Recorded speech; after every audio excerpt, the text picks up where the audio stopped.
آپ نے انصار کو سیدنا انس بن مالک رضی اللہ عنہ کے گھر جمع فرمایا۔ مہاجرین کی تعداد 45 تھی۔ آپ مہاجرین اور انصار میں سے ایک ایک کو بلاتے گئے اور فرماتے گئے تم بھائی بھائی ہو۔ پھر ہوا یہ کہ یہ اخوت حقیقی اخوت سے بھی بڑھ گئی۔ اس موقع پر انصار نے جس فیاضی، ایثار اور میزبانی کا مظاہرہ کیا، انسانی تاریخ اس کی مثال پیش کرنے سے قاصر ہے۔ انصار نے مہاجر بھائیوں کی حیثیت مہمانوں کی نہ رہنے دی، بلکہ انہیں اپنی جائیداد اور کاروبار میں برابر کا حصے دار بنا لیا۔ اس طرح مہاجرین بہت جلد اپنے پیروں پر کھڑے ہو گئے۔ مہاجرین سے یہ انصار کی محبت ہی کا نتیجہ تھا کہ انہوں نے نبی صلی اللہ علیہ وسلم پر اپنے کھجوروں کے باغات پیش کیے کہ آپ ان باغات کو ان کے اور مہاجرین کے درمیان تقسیم کر دیں۔ آپ نے انکار فرمایا تو انصار نے مہاجرین سے کہا آپ لوگ کام کر دیا کریں، ہم پھلوں میں آپ لوگوں کو شریک کر لیں گے۔ آپ صلی اللہ علیہ وسلم نے اس تجویز کو پسند فرمایا۔ سیدنا سعد بن ربیع رضی اللہ عنہ بڑے مالدار انصاری تھے۔ انہوں نے اپنے مہاجر بھائی سیدنا عبد الرحمن بن عوف رضی اللہ عنہ سے کہا میرا مال آدھا آدھا تقسیم کر لو، میری 2 بیویاں ہیں، دیکھو جو تمہیں پسند ہو مجھے بتلا دو، میں اسے طلاق دے دیتا ہوں، عدت گزر جائے تو اس سے شادی کر لینا۔ یہ سن کر سیدنا عبد الرحمن بن عوف رضی اللہ عنہ نے فرمایا اللہ آپ کے اہل اور مال میں برکت دے، مجھے آپ بازار کا راستہ بتا دیں۔ انہوں نے بنو قینقاع کے بازار کا پتہ بتلا دیا۔ یہ بازار چلے گئے، محنت مزدوری کی، واپسی پر ان کے پاس کچھ فاضل پنیر اور گھی تھا۔ پھر تھوڑے ہی دن گزرے تھے کہ انہوں نے مال بھی کمایا اور ایک انصاری عورت سے شادی بھی کی۔ مدینے میں مسلمانوں کے علاوہ 2 اور جماعتیں بھی تھیں۔ یہ دونوں جماعتیں ہر لحاظ سے مسلمانوں سے مختلف تھیں۔ ان کا عقیدہ، دین، مصلحتیں، ضروریات، جذبات اور احساسات بالکل مسلمانوں کے خلاف تھے، اور یہ دونوں جماعتیں تھیں مشرکین اور یہود کی۔ چنانچہ نبی اکرم صلی اللہ علیہ وسلم نے ایک عہد و پیمان مسلمانوں کے مابین کرایا اور ایک دوسرا عہد و پیمان مسلمانوں اور مشرکین نیز مسلمانوں اور یہود کے درمیان کرایا، اور اس بارے میں ایک تحریر بھی لکھی گئی جس کے خاص خاص نکات یہ ہیں۔ نمبر 1، قریش اور یثرب کے مومنین و مسلمین اور ان کے ماتحت ہو کر ان کے ساتھ ملنے والے اور جہاد کرنے والے بقیہ لوگوں سے الگ ایک امت ہیں۔ نمبر 2، ان کی دیت کی ادائیگی اور قیدی کی رہائی اہل ایمان کے درمیان سابق دستور کے مطابق ہوگی، اور یہ فدیے اور دیت میں اہل ایمان کی مدد کریں گے۔ نمبر 3، یہ لوگ مفسد، ظالم اور باغی کے خلاف ایک ہاتھ ہو کر اٹھیں گے، چاہے وہ ان کی اپنی اولاد ہی کیوں نہ ہو۔ نمبر 4، کوئی مومن کسی مومن کو کافر کے بدلے قتل نہیں کرے گا اور نہ کسی مومن کے خلاف کسی کافر کی مدد کرے گا۔ نمبر 5، اللہ کا ذمہ ایک ہے، لہذا ایک معمولی آدمی کا دیا ہوا ذمہ بھی سارے مسلمانوں پر لاگو ہوگا۔ نمبر 6، جو یہود مسلمانوں کے پیروکار ہو جائیں ان کی مدد کی جائے گی اور وہ دوسرے مسلمانوں کی طرح ہوں گے۔ نمبر 7، مسلمانوں کی صلح ایک ہوگی۔ نمبر 8، جو کسی مومن کو قصدن قتل کر دے اس سے قصاص لیا جائے گا، سوائے اس صورت کے کہ مقتول کے ولی راضی ہو جائیں، اور اہل ایمان پر ضروری ہے کہ سب قاتل کے خلاف اٹھ کھڑے ہوں۔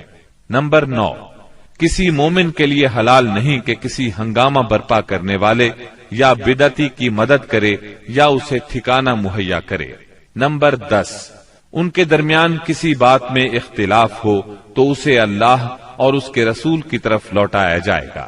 اس عہد و پیمان کے علاوہ نبی اکرم صلی اللہ علیہ وسلم نے مختلف اوقات اور موقعوں پر مسلمانوں سے اسلامی اخوت کا حق بھی بیان فرمایا۔ انہیں آپس میں تعاون، مدد، اتحاد و یگانگت، غم گساری اور خبر گیری کی ترغیب دی، یہاں تک کہ یہ اخوت تاریخ کی انتہائی بلندیوں تک پہنچ گئی۔ باقی رہے مشرکین تو ان کا معاملہ اور تھا۔ ان کی اکثریت اپنے سرداروں اور بڑوں سمیت مسلمان ہو چکی تھی اور ان میں اتنی سخت نہیں تھی کہ مسلمانوں کے مقابلے میں کھڑے ہو سکیں، لہٰذا ان سے نبی اکرم صلی اللہ علیہ وسلم نے یہ عہد لیا کہ کوئی مشرک قریش کی جان و مال کو پناہ نہیں دے گا اور نہ کسی مومن کے آگے اس کی حفاظت کے لیے رکاوٹ بنے گا۔ اس عہد کے بعد ان کی طرف سے کوئی اندیشہ نہ رہا۔ باقی رہے یہود، تو ان کے ساتھ نبی اکرم صلی اللہ علیہ وسلم نے جو معاہدہ کیا اس کے خاص نکات یہ ہیں۔ نمبر 1، یہود مسلمانوں کے ساتھ ایک امت ہوں گے، ان کے لیے ان کا دین اور مسلمانوں کے لیے مسلمانوں کا دین ہوگا، ان کے ذمے ان کا خرچ ہوگا اور مسلمانوں کے ذمے مسلمانوں کا خرچ ہوگا۔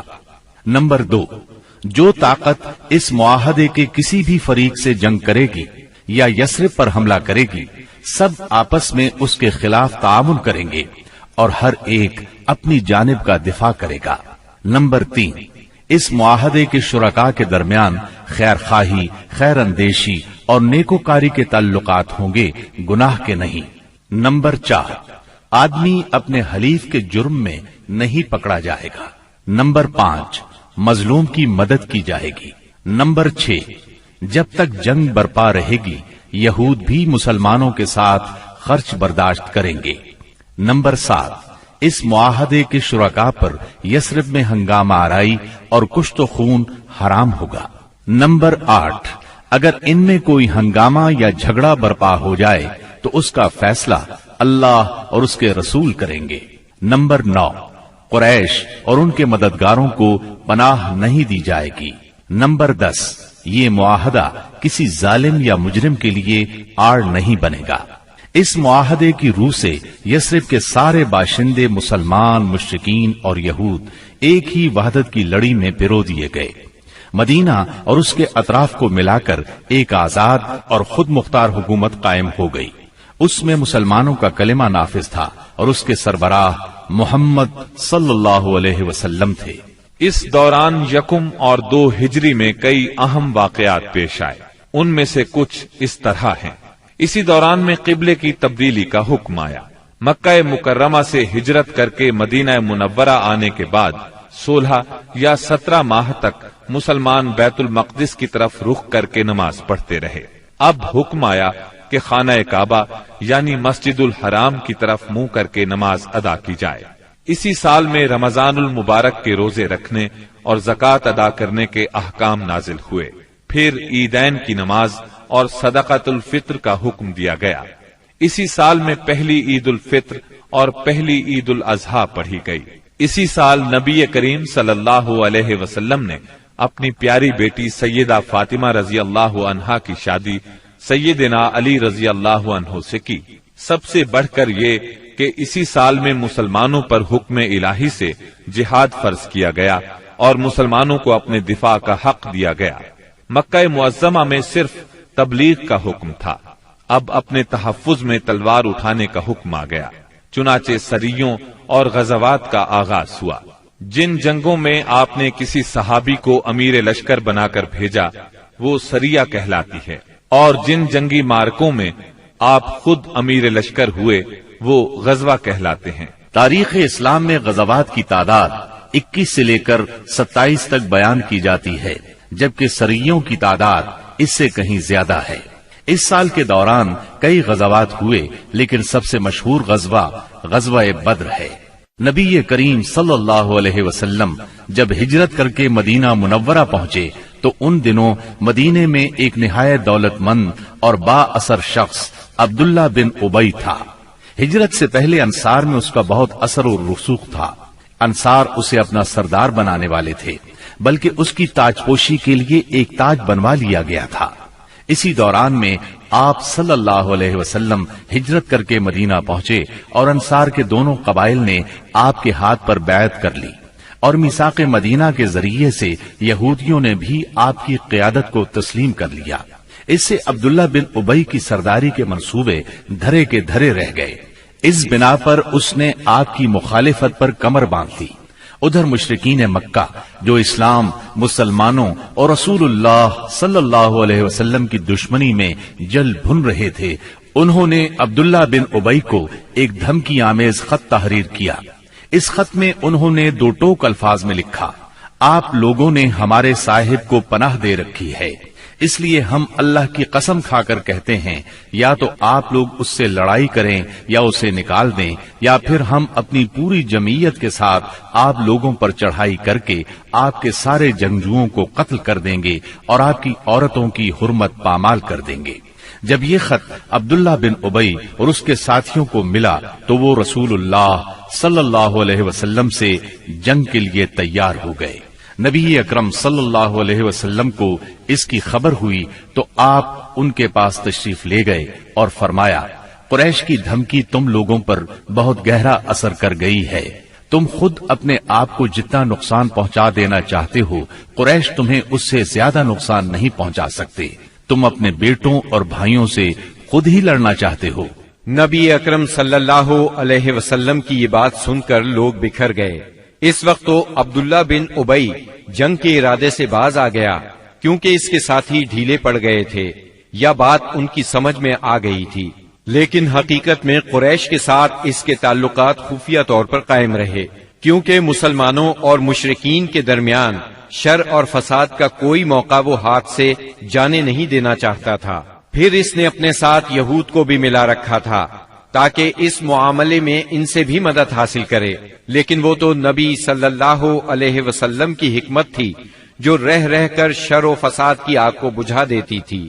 مسلمانوں کی ہجرت اور مدینے میں ان کی کامیابی سے کفار مکہ بہت تل ملا رہے تھے اور مدینے پر چڑھائی کے بہانے ڈھونڈ رہے تھے۔ رسول اللہ صلی اللہ علیہ وسلم کے بڑھتے ہوئے اقتدار اور اسلام کی اشاعت نے مکہ میں ابو جہل اور ابو سفیان کو سخت بے چین کر دیا تھا۔ یہی کیفیت مدینے میں عبداللہ بن ابی کی تھی۔ اس نے قریش کے حوصلے بڑھائے اور انہیں یقین دہانی کرائی کہ اگر تم نے مدینے پر دھاوا بولا تو یہودی تمہارا ساتھ دیں گے۔ مسلمان جب سے مدینہ آئے تھے خطرات بڑھتے جا رہے تھے اور ان کے سروں پر منڈلا رہے تھے۔ یہی وجہ تھی کہ مسلمانوں نے راتوں کو جاگ جاگ کر مدینے کا پہرا دیا۔ ادھر قریش نے مدینے کو تباہ و برباد کرنے کا ارادہ کر لیا۔ اس غرض کے لیے انہوں نے کئی قبائل کو اپنا ہم نوا بنا لیا۔ چنانچہ جب نبی صلی اللہ علیہ وسلم کو خبر ہوئی تو آپ نے 2 تدابیر اختیار کی۔ پہلی یہ کہ قریش کی شامی تجارت بند کر دی جائے تاکہ وہ مجبور ہو کر مدینے پر حملہ آور ہونے کا ارادہ ترک کر دیں۔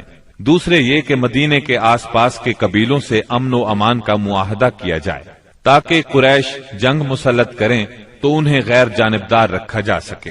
جب اللہ تعالی کی طرف سے جہاد اور قتال کی اجازت دی گئی تو رسول اللہ صلی اللہ علیہ وسلم نے کئی ایک سرایا بھیجے اور غزوات میں حصہ لیا۔ ان کی مختصر تفصیل کچھ یوں ہے۔ اس سلسلے میں پہلا سریہ جو رسول اللہ صلی اللہ علیہ وسلم نے بھیجا وہ سریہ سیف البحر کہلاتا ہے۔ اسے آپ نے رمضان 1 ہجری بمطابق مارچ 623 عیسوی میں بھیجا اور اپنے چچا سیدنا حمزہ بن عبد المطلب رضی اللہ عنہ کو اس سریے کا امیر بنایا اور 30 مہاجرین کو ان کے زیر کمان شام سے آنے والے ایک قریشی قافلے کا پتہ لگانے کے لیے روانہ فرمایا۔ اس قافلے میں 300 آدمی تھے جن میں ابو جہل بھی تھا۔ مسلمان ایس کے اطراف میں ساحل سمندر کے پاس پہنچے تو قافلے کا سامنا ہو گیا اور دونوں فریق جنگ کے لیے صف آرا ہو گئے۔ قریب تھا کہ جنگ ہو جاتی لیکن قبیلہ جوہینا کے سردار نے بیچ بچاؤ کرا دیا۔ دونوں فریق واپس چلے گئے۔ یہ اسلامی تاریخ کا پہلا سریہ اور پہلا فوجی عمل تھا۔ اس کا جھنڈا سفید تھا اور یہ اسلامی تاریخ کا پہلا جھنڈا تھا۔ اس کے علم بردار سیدنا ابو مرصد کناز بن حسین غنوی رضی اللہ عنہ تھے۔ اس کے بعد پے در پے سریے روانہ کیے گئے۔ چنانچہ شوال 1 ہجری میں سیدنا عبیدہ بن حارث رضی اللہ عنہ کو 60 مہاجرین کے ساتھ بطن رابغ کی وادی میں بھیجا گیا۔ وہاں ابو سفیان سے سامنا ہوا جو 200 آدمیوں کے ساتھ تھا۔ دونوں طرف سے تیر چلے لیکن جنگ نہ ہوئی۔